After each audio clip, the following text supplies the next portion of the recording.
నమస్కారం. విశాఖ వాజీ న్యూస్కి స్వాగతం. నేను దుర్గా ప్రసాద్. ముందుగా ఈనాటి ముఖ్యాంశాలు. సమాజం మారితేనే నేర నియంత్రణ సాధ్యం. ప్రభుత్వ బాలుర ప్రత్యేక గృహాన్ని ప్రారంభించిన రాష్ట్ర స్త్రీ శిశు సంక్షేమ శాఖ మంత్రి గుమ్మిడి సంధ్యారాణి.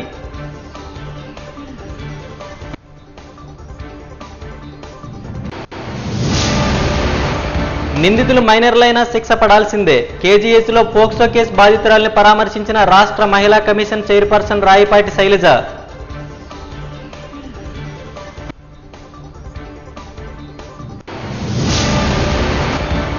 విశాఖ ఉక్కును ప్రైవేటీకరించాలని ప్రయత్నిస్తే చూస్తూ ఊరుకోం. మోడీ సర్కార్కు కేంద్ర మాజీ మంత్రి కిల్లి కృపలాని హెచ్చరిక.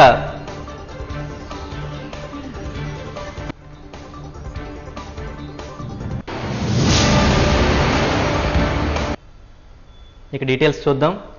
సమాజం మారితే తప్ప నేర నియంత్రణ సాధ్యం కాదని రాష్ట్ర స్త్రీ శిశు సంక్షేమ శాఖ మంత్రి గుమ్మిడి సంధ్యారాణి అన్నారు. విశాఖ పర్యటనలో భాగంగా దీనదయాలపురం వద్ద 60 లక్షలతో నిర్మించిన ప్రభుత్వ బాలుర ప్రత్యేక గృహాన్ని తూర్పు నియోజకవర్గం ఎమ్మెల్యే వెలగపూడి రామకృష్ణబాబుతో కలిసి ఆమె ప్రారంభించారు. ఈ సందర్భంగా మంత్రి మాట్లాడుతూ సీతమ్మదారులో 2 రోజుల కిందట మోగబాలికపై జరిగిన అత్యాచార ఘటనపై స్పందించారు. ఈ ఘటనపై విచారణ జరుగుతుందని, తప్పు చేసిన వారికి శిక్ష తప్పదని స్పష్టం చేశారు. యూట్యూబ్, సోషల్ మీడియాకు ప్రభావితులై కొందరు, డ్రగ్స్, గంజాయికి బానిసలై మరికొందరు ఇలాంటి దురాగతాలకు పాల్పడుతున్నారని చెప్పారు.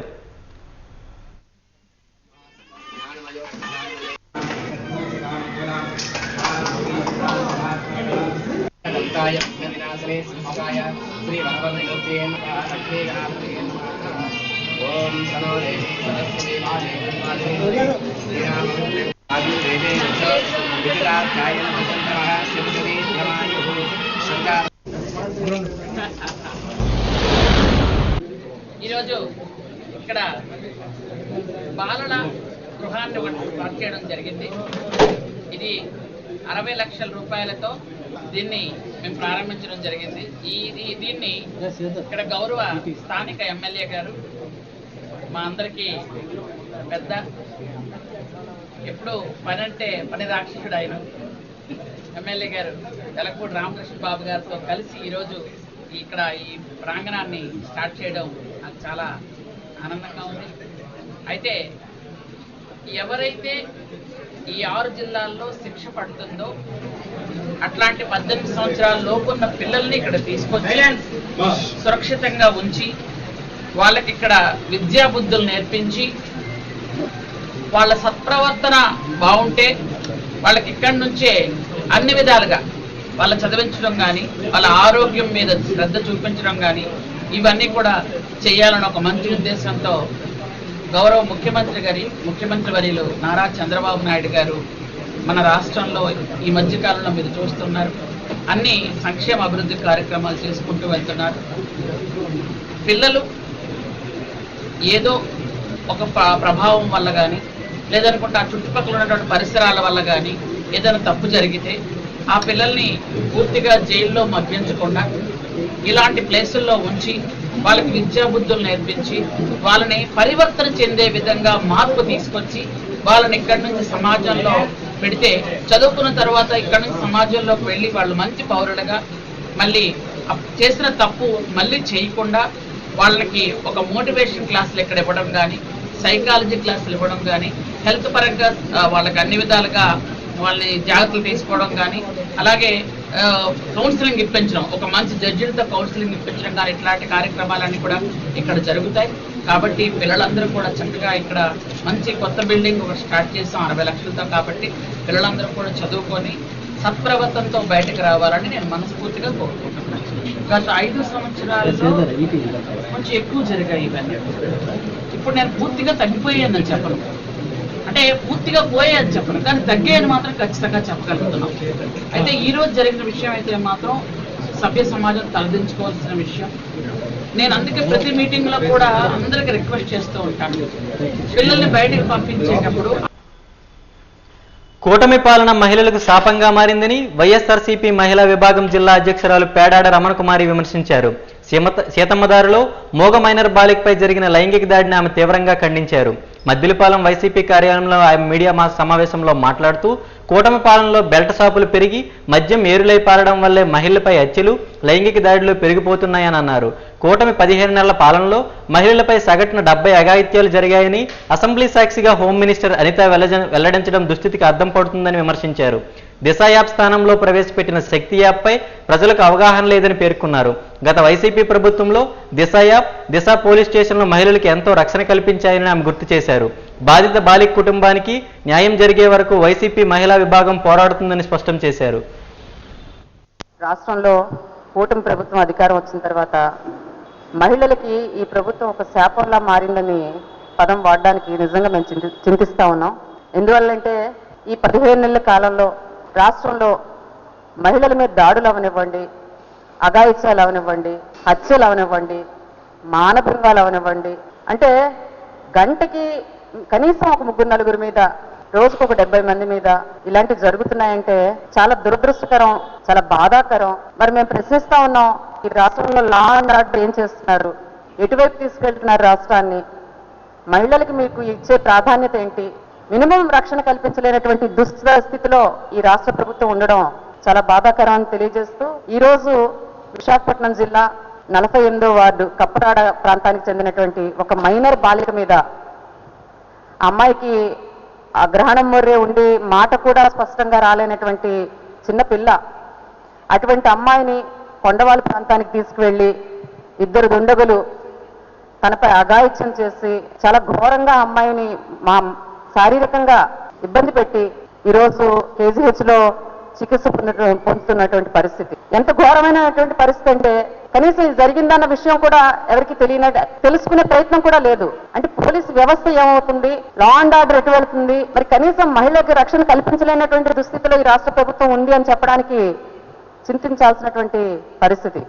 జగన్మోహన్ రెడ్డి గారు అధికారంలో ఉన్నప్పుడు దిశ యాప్ ద్వారా మహిళలకు రక్షణ కల్పించడంలో అవనివ్వండి, వాళ్ళకి కష్టం ఉంది అంటే అక్కడికి 6 నిమిషాల్లో వెళ్ళి వాళ్ళని రక్షించినటువంటి ఎన్నో ఉన్నాయి. అంటే ఆ దిశ యాప్ కేవలం జగన్మోహన్ రెడ్డి గారు పెట్టారు, ఆయనకి పేరు రాకూడదు, అది ఉండకూడదు అని చెప్పి దాన్ని తీసేశారు, దాఖలాలు లేవు. అంటే జగన్మోహన్ రెడ్డి గారికి దిశ యాప్ పనిచేసి పేరు రాకూడదు, అలాగని శక్తి యాప్ పనిచేయటం లేదు. ఇలాంటి దుస్థితిలో ఈరోజు రాష్ట్రం ఉంది అని చెప్పి నేను తెలియజేస్తూ, దిశ యాప్ ద్వారా అనేక మంది మహిళలు రక్షణ కల్పించడంలో వ్యవస్థల్లో అక్క చెల్లెలను జగన్ ప్రభుత్వం అండగా ఉండేది. అంటే 2023 ఆ టైంకి 1 కోటి నుంచి 1,40,00,000 మంది దిశ యాప్ని డౌన్లోడ్ చేసుకున్నారండి. అలాగే 10,24,000 మందికి SOS ద్వారా మెసేజ్లు పెడితే వాళ్ళని ఆదుకోవడం జరిగింది. 28,585 మంది ఫిర్యాదులు చేస్తే, కాల్స్ పెడితే వాళ్ళ మీద చర్యలు తీసుకుని వాళ్ళకి న్యాయం చేశారు. అలాగే 2,754 మంది ఫిర్యాదులు పెడితే వాళ్ళకి FIRలు కట్టి తగు చర్యలు తీసుకుని నమోదు వాళ్ళ వాయువ్య పశ్చిమ మధ్య బంగాళాఖాతం, దాని పరిసరాల్లో దక్షిణ ఒడిశా, ఉత్తరాంధ్ర కోస్తా తీరానికి అవతల ఉన్న ఉపరితల ఆవర్తనం ప్రస్తుతం దక్షిణ దిశగా స్థిరంగా కొనసాగుతుందని విశాఖ తుఫాను హెచ్చరికల కేంద్రం అధికారి రోనంకి కూర్మారావు తెలిపారు. అలాగే నైరుతి రుతుపవనాలు నిఘా వైపు పయనిస్తున్నాయని, ఈ ప్రభావం వల్ల రాష్ట్రంలో రాబోయే వారం రోజుల్లో ఉత్తర, దక్షిణ కోస్తాల్లో క్రమేణా వర్షాల తీవ్రత పెరుగుతుందని తెలిపారు. రాబోయే 5 రోజులు ఉత్తర కోస్తాలో ఉరుములు, మెరుపులతోనూ వర్షాలు కురుస్తాయని, దక్షిణ కోస్తాలోనూ ఇదే పరిస్థితి ఉంటుందని చెప్పారు.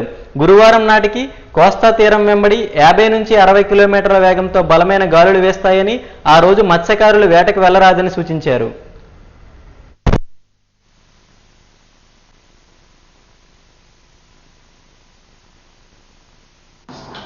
వాయువ్య బంగాళాఖాతం, దాని పరిసరాల్లో ఉన్న పశ్చిమ మధ్య బంగాళాఖాత పరిసర ప్రాంతమైన దక్షిణ ఒడిశా, ఉత్తర ఆంధ్ర కోస్తా తీరంకు ఆవల నిన్న ఉన్న ఉపరితల ఆవర్తనం ఈరోజు దక్షిణ ఒడిశా, ఉత్తర కోస్తా ఆంధ్రప్రదేశ్ పరిసర ప్రాంతాలలో ఉపరితల ఆవర్తనంగా 4.5 కిలోమీటర్ల ఎత్తు వరకు ఆవరించి ఉన్నది. ఇది దక్షిణ దిశకు వంగి ఉన్నది. ప్రస్తుతానికి ఆ పరిస్థితులు కొనసాగుతున్నాయి. ఇక నైరుతి ఋతుపవన ద్రోణి దేశంలోని వివిధ ప్రాంతాల మీదుగా వెళ్తూ ఇప్పుడు దిఘా వైపు తూర్పు శీర్షాన్ని కొనసాగిస్తూ ఉన్నది. ఈ కారణాల వల్ల రాష్ట్రంలో రాబోయే వారం రోజుల్లో మొదటి 2 రోజులు ఉత్తర కోస్తాలో ఈరోజు కొన్ని ప్రాంతాల్లో తేలికపాటి నుంచి మోస్తరు వర్షాలు, రేపు పలు ప్రాంతాలలో 3వ రోజు 4వ రోజు అత్యధిక ప్రాంతాలలో 5వ రోజు పలు ప్రాంతాలలో పడే అవకాశం ఉంది. ఇక దక్షిణ కోస్తాలో ఈరోజు 1-2 చోట్ల, రేపు కొన్ని ప్రాంతాలలో, 3వ రోజు పలు ప్రాంతాలలో, 4వ రోజు అత్యధిక ప్రాంతాల్లో, 5వ రోజు మళ్ళీ పలు ప్రాంతాల్లో తేలికపాటి నుంచి మోస్తరు వర్షపాతం నమోదయ్యే అవకాశం ఉంది. ఇక ఉరుములు మెరుపులతో కూడిన జల్లులు ఉత్తర కోస్తాలో రాబోయే 5 రోజులు ఉంటుంది. దక్షిణ కోస్తాలో రేపటి నుంచి 5వ రోజు వరకు ఉండే అవకాశం ఉంది. ఇక సుస్థిరమైన బలమైన గాలులు 30 నుంచి 40 కిలోమీటర్ల వేగంతో ఉత్తర దక్షిణ కోస్తా జిల్లాలపై రాబోయే 5 రోజులు ఉండే అవకాశం ఉంది. ఇక రాబోయే 24 గంటల్లో ఉత్తర కోస్తా జిల్లాలైన విజయనగరం, విశాఖపట్నం, అనకాపల్లి, కాకినాడ, తూర్పుగోదావరి, అల్లూరి సీతారామరాజు, యానాం మరియు అంబేద్కర్ కోనసీమల్లో 1-2 చోట్ల, కాకినాడతో పాటుగా 1-2 చోట్ల భారీ వర్షపాతం రాబోయే 24 గంటల్లో కురిసే అవకాశం ఉంది. ఇక 2వ రోజైన రేపు అల్లూరి సీతారామరాజు, ఏలూరు, ఎన్టీఆర్, గుంటూరు, బాపట్ల మరియు పల్నాడుల్లోని 1-2 చోట్ల భారీ వర్షపాతానికి. విద్యతోనే వికసిత భారత్ సాకారం అవుతుందని ఆంధ్ర విశ్వవిద్యాలయం ఉపకులపతి ఆచార్య జిపి రాజశేఖర్ పేర్కొన్నారు. విశ్వవిద్యాలయం శతాబ్ది ఉత్సవాల్లో భాగంగా బీచ్ రోడ్లోని ఏఐ కన్వెన్షన్ సెంటర్లో promoting literacy in the digital era అనే అంశంపై నిర్వహించిన అంతర్జాతీయ అక్షరాస్యత దినోత్సవం సదస్సుకు విశ్రాంత ఆచార్యులు పిఎస్ అవధానితో కలిసి వీసీ ప్రారంభించారు. ఈ సందర్భంగా విద్యార్థులు సాంస్కృతిక ప్రదర్శనలు అలరించాయి. అనంతరం వీసీ రాజశేఖర్ మాట్లాడుతూ సాంకేతికతో పలు సమస్యలకు పరిష్కారం లభిస్తున్నప్పటికీ మనిషిలో సృజనాత్మక శక్తి లోపిస్తుందని అభిప్రాయపడ్డారు. డిజిటల్ సాంకేతికత పనిచేస్తున్నప్పటికీ పుస్తక ప్రాధాన్యత తగ్గకూడదని, అందుకే విద్యార్థులు జ్ఞాన సముపార్జనకు గ్రంథాలయాలకు వెళ్లాలని సూచించారు.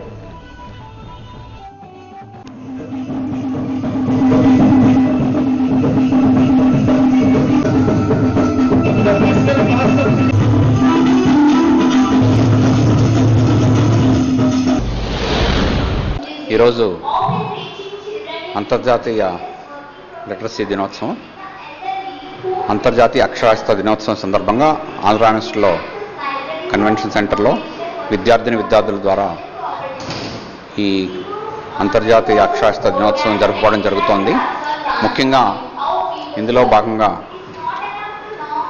వివిధ రకాల కాలేజీలు, ఆంధ్ర యూనివర్సిటీలో ఉన్న కాలేజీల్లో విద్యార్థులకి డిబేట్ కార్యక్రమం నిర్వహించడం జరిగింది. ఈ సంవత్సరం theme promoting literacy in the digital era. అంటే ఇప్పుడు డిజిటల్ ఎరా ఉండడం వలన ఎడ్యుకేషన్ లిటరసీ ఎలా ప్రమోట్ చేయగలం, దాని యొక్క అడ్వాంటేజ్ ఏంటి, డిసడ్వాంటేజ్ ఏంటి అన్నది టాపిక్. సో ఈ డిజిటల్ ఎరాలో లిటరసీని ప్రమోట్ చేయాలంటే ఎటువంటి ప్లానింగ్ అవసరం అన్న థీము ఈ ఇయర్ దీనికి ఉంది. అందులో భాగంగా ఈ టాపిక్ మీద ఆంధ్ర యూనివర్సిటీ కాన్స్టిట్యూయెంట్ కాలేజెస్లో డిబేట్ నిర్వహించడం జరిగింది. ప్రతి కాలేజీ నుంచి 2 విద్యార్థులకి ప్రైజ్ ఇవ్వడం జరుగుతుంది. ఫస్ట్ ప్రైజ్ వచ్చిన వాళ్ళు ఇప్పుడు ఈ వేదికపై వాళ్ళు కూడా మాట్లాడడం జరుగుతుంది. అలాగే సెకండ్ ప్రైజ్ వచ్చిన విద్యార్థులు ఒకవైపు, టీచర్స్ ఒకవైపు ఉండి లిటరసీ, డిజిటల్ ఎరాలో లిటరసీ యాక్సలరేట్ అవుతుందా లేదా అన్నది for the motion, opposite motion, అంటే ఒకళ్ళు దానికి ఫేవరబుల్గా, ఇంకొకరు దానికి ఆపోజిట్గా మాట్లాడడానికి ఈ వేదిక మీద రంగం సిద్ధపడింది. సో ఈ ఇంటర్నేషనల్ లిటరసీలో ఈ థీమ్ ఎందుకు ఇవ్వడం జరిగిందంటే 2025లో ఇప్పుడు మనం లాస్ట్ 10 ఇయర్స్లో డిజిటల్ మాధ్యమాలు బాగా వేగవంతంగా పురోగతి సాధించాయి. సో దానివలన లిటరసీ ఎలా ఇంపాక్ట్ పొందింది, సో దాని యొక్క పరిణామాల వలన లిటరసీ, మనం గ్రామాల్లో కూడా లిటరసీ తీసుకెళ్లాలంటే ఎటువంటి కార్యక్రమాలు రూపొందించాలని తప్పకుండా విద్యాసంస్థలు చర్చించవలసిన అవసరం. ఎందుకంటే స్మార్ట్ ఫోను ప్రతి గ్రామాల్లో కూడా అందరూ వాడుతున్నారు. కానీ వాళ్ళు లిటరసీ ఉందా లేదా అన్నది మనం ఆలోచించవలసిన విషయం. ఇంటర్నేషనల్ లిటరసీ డే సందర్భంగా ఒక వినూత్నమైన ప్రోగ్రామ్ని యూనివర్సిటీ రూపొందించడం జరిగింది. లిటరసీ అంటే మనకు తెలిసింది గతంలో అక్షర జ్ఞానం అంటే కనీస చదవటం రాయటం వచ్చిన వాడిని లిటరేట్ అనేవాళ్ళం. కానీ ఇవాళ డిజిటల్ లిటరసీ అనే కొత్త కాన్సెప్ట్ని మనం ఉపయోగించాల్సి వస్తుంది. ఏంటంటే ఇవాళ ప్రతి విషయంలోనూ కూడా technology is playing a crucial role. ఈ టెక్నాలజీని మనం సొసైటీలో అందిపుచ్చుకోగలగాలి, దాన్ని ఉపయోగించుకోగలగాలి, దాన్ని సద్వినియోగం చేసుకోగలగాలి అంటే ప్రజలందరికీ కూడా ఈ డిజిటల్ లిటరసీ మీద ఒక అవగాహన ఏర్పడాలి. ఇంతకుముందు గతంలో ఏం చేసేవాళ్ళం అంటే స్లమ్ ఏరియాస్, రూరల్ ఏరియాస్కి వెళ్ళి చదువు రాని వాళ్ళని, చదువుకోని వాళ్ళని, లేకపోతే పొలం పనులకు వెళ్ళే వాళ్ళని వాళ్ళందరినీ కూడా మోటివేట్ చేసి చదివించడానికి, వాళ్ళ పిల్లల్ని చదివించడానికి, పిల్లల్ని స్కూల్లో తీసుకెళ్ళి జాయిన్ చేయడానికి, అలాగే ఇలాంటి కార్యక్రమాలన్నీ చేపట్టిన రోజులు. నిందితులు మైనర్లైన వారికి శిక్ష పడాల్సిందేనని రాష్ట్ర మహిళా కమిషన్ చైర్పర్సన్ రాయిపాటి శైలజ అన్నారు. సీతమ్మదారులో 2 రోజుల కిందట అత్యాచారానికి గురైన మైనర్ మోగ బాలికను కేజీహెచ్ ఆవరణలో వన్ స్టాప్ సెంటర్లో ఆమెను పరామర్శించారు. అత్యాచార ఘటనపై విచారణాధికారి నుంచి వివరాలు సేకరించారు. ఈ సందర్భంగా ఆమె మాట్లాడుతూ అభం శుభం తెలియని మైనర్ బాలిక అత్యాచారానికి గురి కావడం దురదృష్టకరమన్నారు. దేశంలోని సురక్షిత నగరాల్లో ఒకటైన విశాఖలో ఈ దారుణం జరగడం బాధాకరమని వాపోయారు. అశ్లీల చిత్రాలను చూసి మైనర్లు సైతం లైంగిక దాడులకు పాల్పడుతున్నారని అన్నారు. మోగ మైనర్ బాలికను అత్యాచారం చేసిన వారు కూడా తెలిసిన వారే మైనర్లు కావడం బాధ కలిగిస్తుందన్నారు. ప్రమాదం ఒక్కోసారి బయట నుంచి తెలియని వారి నుంచే కాదు, తెలిసిన వారి నుంచి కూడా ఉంటుందని, అందువల్ల ఆడపిల్లల విషయంలో తల్లిదండ్రులు అప్రమత్తంగా ఉండాలని సూచించారు.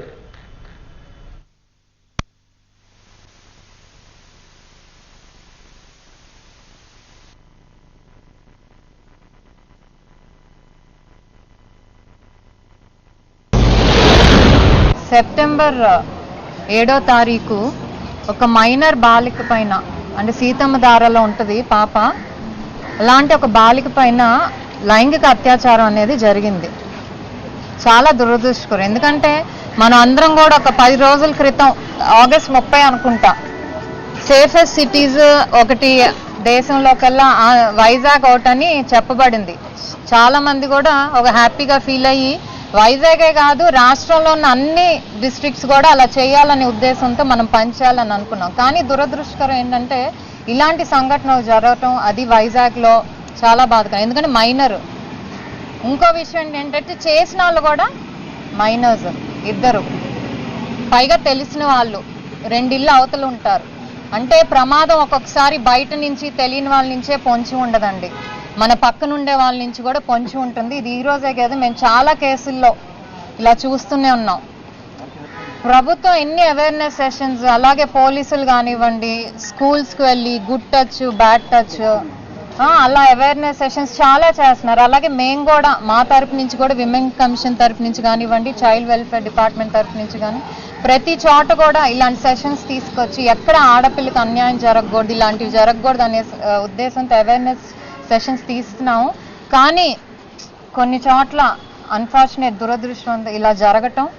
ఎందుకంటే దీనికి ఒక కారణం, ఇందాక ఇన్వెస్టిగేషన్ ఆఫీసర్తో మాట్లాడితే ఏం చెప్పారంటే, చిన్నపిల్లలు ఇప్పుడు ఫోన్ యాక్సెస్ అందరికీ ఉంటుంది, smart phone, YouTube videos, multiple apps, channels, ఇవన్నీ కూడా ఫోన్లో పార్న్ వీడియోస్ చూసి దానికి ఎగ్జాక్ట్ ఇది వేరే ఒకళ్ళ మీద ట్రై చేయాలనే మైండ్ సెట్తో ఆ మైనర్స్ 2 ఉన్నారు. సో వాళ్ళు చూస్తూ ఉన్నారు ఎవరు ఏంటి అని. సో ఈ పాప 11 years పాప, కాకపోతే తనకి చిన్నప్పుడే ఇది గ్రహణం మొర్రి అంటారు, క్లెఫ్ట్ లిప్ ప్యాలెట్ అంటారు. సో దానికి మల్టిపుల్ సర్జరీస్ జరిగినా కూడా పాప ఇంకా మెంటల్గా కొంచెం కంపేర్ టు అదర్ కిడ్స్ కొంచెం తక్కువ.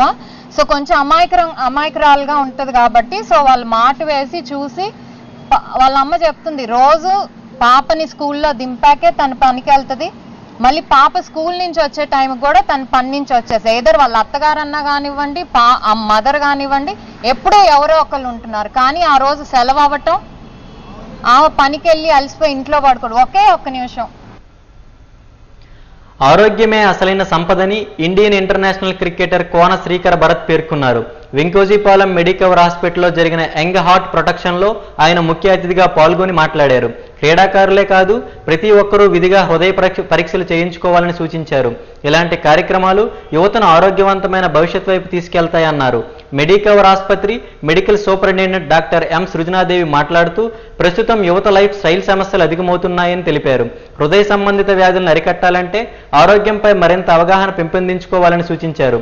మెడికవర్ హాస్పిటల్స్ ప్రారంభించిన యంగ్ హార్ట్ ప్రొటెక్షన్ ప్రోగ్రాం సమాజానికి ఎంతో ఉపయోగకరమని తెలిపారు.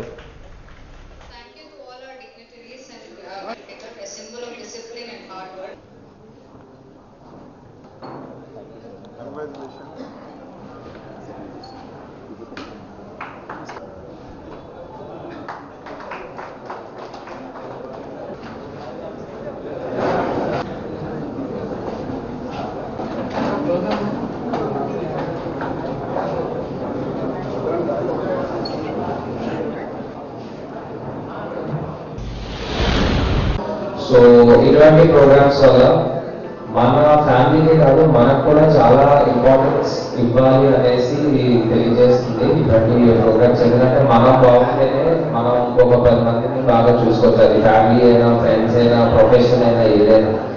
So I request all youngsters, ఎందుకంటే being a cricketer, so I know BCCI అది ఆడినప్పుడు ఈ ప్రొఫైల్స్ అవన్నీ మేము ముందే చేయిస్తారు మాకు. Every year it is a mandatory to get your whole profile done, but when some states they do it, I think Andhra is in thought to get this going. So I think adi chala manchi initiative avutadi, because you never know, life is very fragile.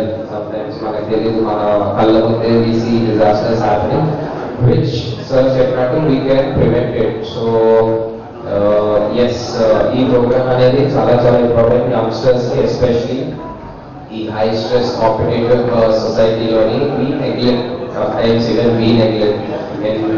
Pear pressure కావచ్చు, work pressure కావచ్చు, there's so many things to add to it, and healthy lifestyle, food habits. So ఇది ఒకటే కాదు, I request all the young generation and basically adi function అవుతుంది. Society just wouldn't function. So I think the whole credit goes to doctors for saving millions of people around and putting a smile on so many people, directly or indirectly. So na call chesinapudu when they said Medicover, I just didn't listen to anything they said. I'm there because when a hospital or a school it is for a cause, and the cause is very noble today, as we all know. So I'm feeling very humble and privileged to be a part of this great program. So today we are there here as a medical family together to tell this world and create awareness. Like we never gave up our life struggles. The same way our heart never gives up its heartbeat. So today we stand here to promote the awareness as a prevention of our young hearts. Not in 60s and 50s it is a problem, but a silent issue develops in the younger age itself, like our sir has shared, in 30 to 50s. So in the preventive measure, we are launching this special program, especially for the younger generation, for the young hearts. Cardiovascular disease is one of the leading cause for the death worldwide, but it is the most preventable disease. 2 months back, we had a sitting about this program, so we had a discussion about this. He was saying, I had a vision about young hearts, so I wanted to touch all the young hearts in the society. So what can we do? So then he by himself has come up with this great idea of launching 2 heart packages. GVMC 43వ ward అక్కైపాలెంలో 171 కోట్లతో పలు అభివృద్ధి పనులకు BJP నాయకురాలు శ్యామలా దీపిక శ్రీకారం చుట్టారు. Zonal commissioner Boddepalli రాము, corporator వసస్త్రీతో కలిసి ఆమె శంకుస్థాపన చేశారు. ఈ సందర్భంగా శ్యామలా దీపిక మాట్లాడుతూ ఎమ్మెల్యే విష్ణుకుమార్ రాజు ఉత్తర నియోజకవర్గ ప్రజల సమస్యలు తెలుసుకుని వాటి పరిష్కారానికి నిరంతరం కృషి చేస్తున్నారని పేర్కొన్నారు. ప్రజలకు అవసరమైన మౌలిక సదుపాయాల కల్పనే లక్ష్యంగా ముందుకు కొనసాగుతున్నారని, అందులో భాగంగా 1.71 కోట్లతో జీవీఎంసీ నిధులతో శ్రీనివాస్ నగర్, జగన్నాథపురంలో బీటీ రోడ్లు, ఆర్సీసీ డ్రైన్లు, గెడ్డలపై బాక్స్ కలవట్లు నిర్మించినట్లు తెలిపారు. ఉత్తర నియోజకవర్గాన్ని ఉత్తమ నియోజకవర్గంగా తీర్చిదిద్దేందుకు విష్ణుకుమార్ రాజు నిరంతరం శ్రమిస్తున్నారని, ప్రజలు ఆయనకు అండగా ఉండాలని కోరారు.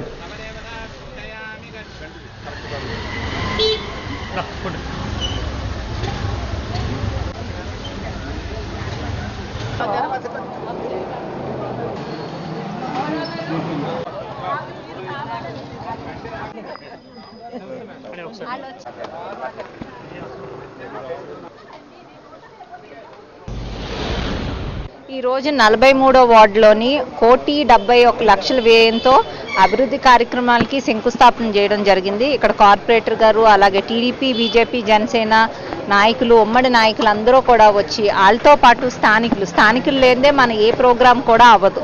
స్థానికులకు అవసరం ఉందని తెలిసిన వెంటనే మన ఎమ్మెల్యే గారు అయిన విష్ణుకుమార్ రాజు గారు వెంటనే స్పందించి దానికి వాళ్ళకి ఏ విధంగా ఇబ్బంది లేకుండా ఆ కార్యక్రమం చేయాలని చెప్పి ధ్యేయంగా ముందరికి మోహన్ అలాగే చాలాసార్లు వచ్చి సమస్యలు ఉన్నాయని చెప్పి ఇక్కడ చెప్పడంతో మేము ఆ కార్యక్రమాలు, అభివృద్ధి కార్యక్రమాలు మొదలు పెట్టడం జరుగుతుంది. ఉత్తర నియోజకవర్గం అంటే ఒక ఉత్తమమైన నియోజకవర్గం కింద దిద్దాలనే ఒక కోరికతో మేము ముందరికి వెళ్తున్నాము. దీంట్లో స్వార్థం అంటూ ఏమీ లేదు. ముందర నియోజకవర్గం బాగుండాలని ఒకే ఒక ధ్యేయంతో ముందరికి వెళ్ళడం జరుగుతుంది. ఇంత పెద్ద కార్యక్రమం చేశారు, 1,71,00,000 చేశారని కారకులు విష్ణుకుమార్ రాజు గారు, అలాగే మా దీపిక మేడం గారు. మనం అనుకున్న టైంలో వెంటనే అర్ధరాత్రిగా వెళ్ళేటప్పుడే ఎప్పుడు పిలిచే ఎవరైనా వ్యక్తి ఉన్నారంటే అది మేడం దీపిక మేడం గారే. ఎప్పుడు ఏ స్పందన, ఏ విషయంలో ఎంత ఫాస్ట్గా మనం వర్క్ చేయాలనుకున్నా ఇవ్వాలి, మీ మౌనం, మీరు తొందర లెటర్ ఇవ్వండి, నేను చేయిస్తాను, నేనున్నాను ముందుకు వచ్చే వ్యక్తి, అభివృద్ధికి branded ambassador. Swiggy, Zomato rider సమస్యలు పరిష్కరించాలని all India big workers union demand చేసింది. ఈ మేరకు డాబా గార్డెన్స్ డైమండ్ పార్క్ నుండి బైక్ ర్యాలీ నిర్వహించారు. ఈ సందర్భంగా all India big workers union Visakha జిల్లా అధ్యక్షులు బి జగన్ మాట్లాడుతూ స్విగ్గీ, జొమాటో ప్లాట్ఫామ్లో గత 7 సంవత్సరాలుగా ప్రతిరోజు 40,000 మంది గిగా వర్కర్స్ సేవలు అందిస్తున్నారని తెలిపారు. అయినా వీరికి ఎలాంటి ఉద్యోగ భద్రత, స్థిరమైన ఆదాయం, సామాజిక భద్రత లేకపోవడం బాధాకరమని వాపోయారు. రోజురోజుకు పెరిగిపోతున్న జీవన ఖర్చులు, పెట్రోల్ ధరలు, అనిశ్చితమైన ఆదాయం కారణంగా తీవ్ర ఆర్థిక ఇబ్బందులు ఎదుర్కొంటున్నారని పేర్కొన్నారు. రోజురోజుకు పెరిగిపోతున్న జీవన ఖర్చులు వర్కర్లు గత 3 నెలలుగా స్విగ్గీ యాజమాన్యాన్ని కలవడానికి ప్రయత్నించినా కలిసేందుకు యాజమాన్యం ఇష్టపడడం లేదన్నారు.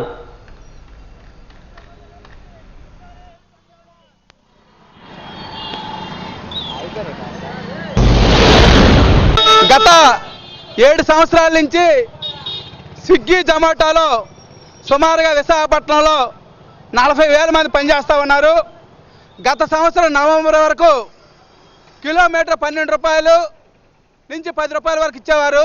ఇప్పుడు దాన్ని కాస్త 5 రూపాయల నుంచి 7 రూపాయలు మాత్రమే ఇస్తూ ఉన్నారు.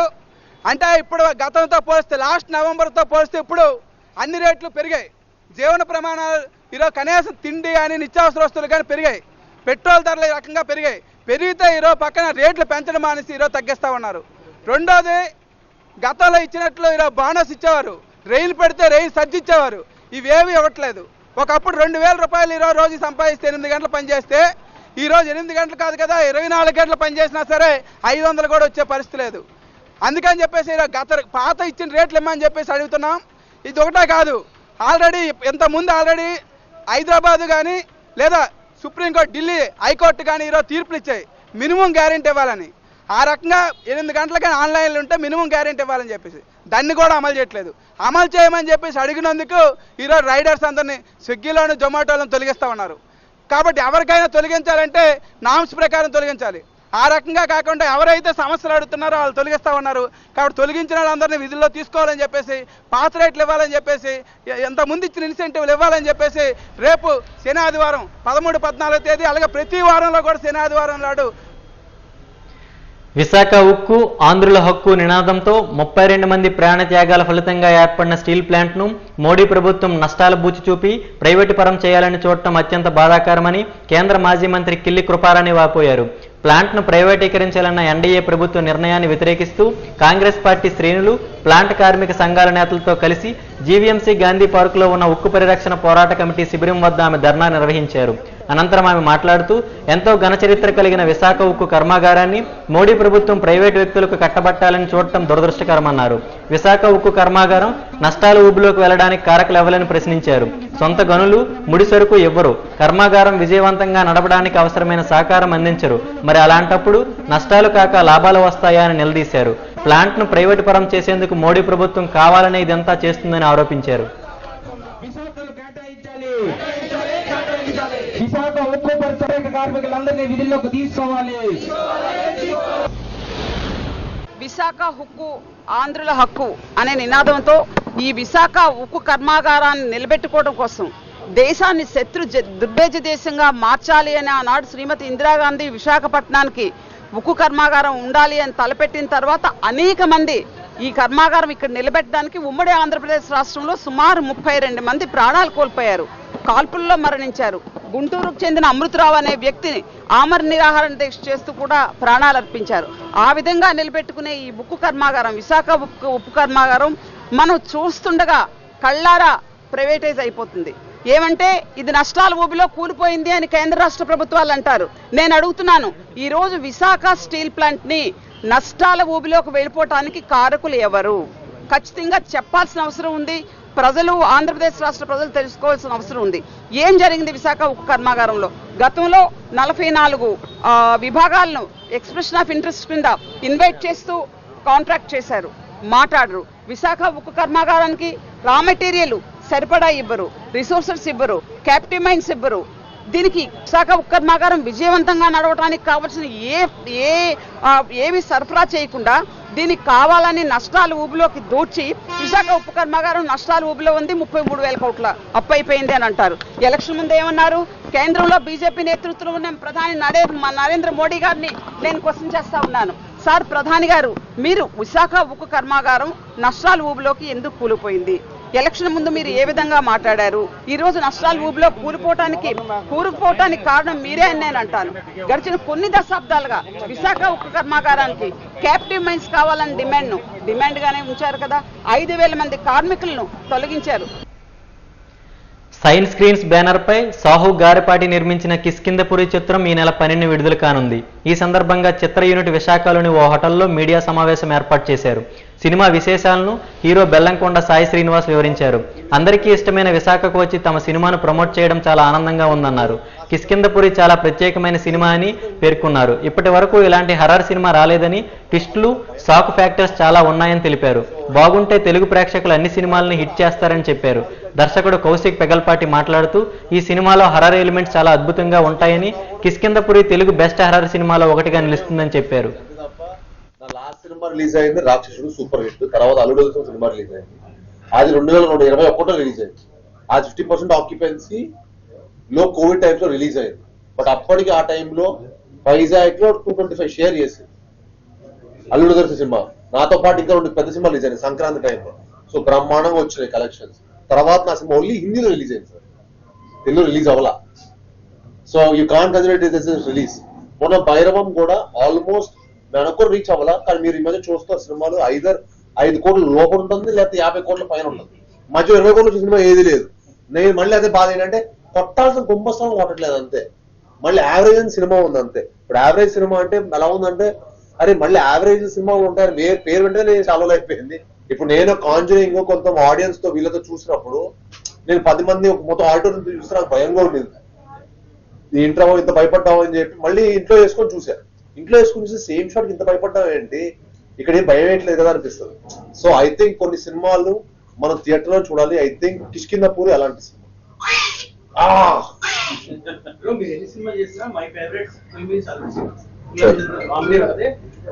సార్ జైజాని మొత్తం వైద్యం తీసాను సార్, చూడలేదా సార్? నిజంగా నేను అప్పటి నుంచి కామెడీ సినిమా చేద్దాం అని చెప్పి చాలా వింటున్నా ఉన్నాను సార్. నాకు స్క్రిప్ట్ ఎగ్జైట్ చేయాలి సార్. ఆ స్క్రిప్ట్ ఏంటో నాకు మీరు చూస్తున్న సినిమాలు నేను గొప్ప సినిమా చెప్పినా చెత్త సినిమా చేయలేదు సార్. అది నా ఫిల్మోగ్రఫీ ఎప్పుడు ఐఎమ్ ఆల్వేస్ ప్రౌడ్. ఎప్పుడో కొత్త పాయింటే పట్టుకున్నాం. బట్ కమర్షియల్ చెప్పాలనుకుంటాం. ఎప్పుడు కమర్షియల్ చెప్తేనే ఏ పాయింట్ అయినా ఎక్కువ ఇంపాక్ట్కి వెళ్తుంది సార్. ఇప్పుడు ఫర్ ఎగ్జాంపుల్ మనం సంక్రాంతికి వస్తున్నామని చూసాం, చాలా పెద్ద హిట్ అయింది. బట్ అందులో ఏంటంటే గురువులు గౌరవించాలి అనేది మనకు మంచి పాయింట్. ఆయన అంత ఎంటర్టైనింగ్ చెప్పిన లాస్ట్ ఆ పాయింట్ తర్వాత నేనే మా గురువుని ఫోన్ చేశాను. రేపు 5వ సినిమాలో వాళ్ళిద్దరిని పెట్టారు. నాకు వాజీ న్యూస్ ముగించే ముందు ముఖ్యాంశాలు మరొకసారి చూద్దాం. సమాజం మారితేనే నేర నియంత్రణ సాధ్యం. ప్రభుత్వ బాలుల ప్రత్యేక గృహాన్ని ప్రారంభించిన రాష్ట్ర స్త్రీ శిశు సంక్షేమ శాఖ మంత్రి గుమ్మిడి సంధ్యారాణి.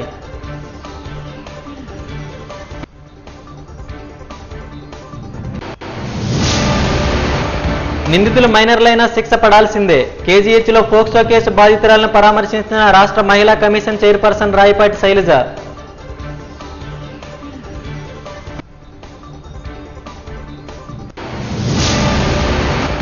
విశాఖ ఉక్కును ప్రైవేటీకరించాలని ప్రయత్నిస్తే చూస్తూ ఊరుకోం.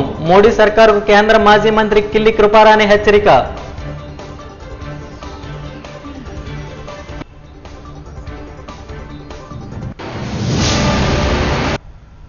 వాజీ న్యూస్ ఇంతటితో సమాప్తం. నమస్కారం.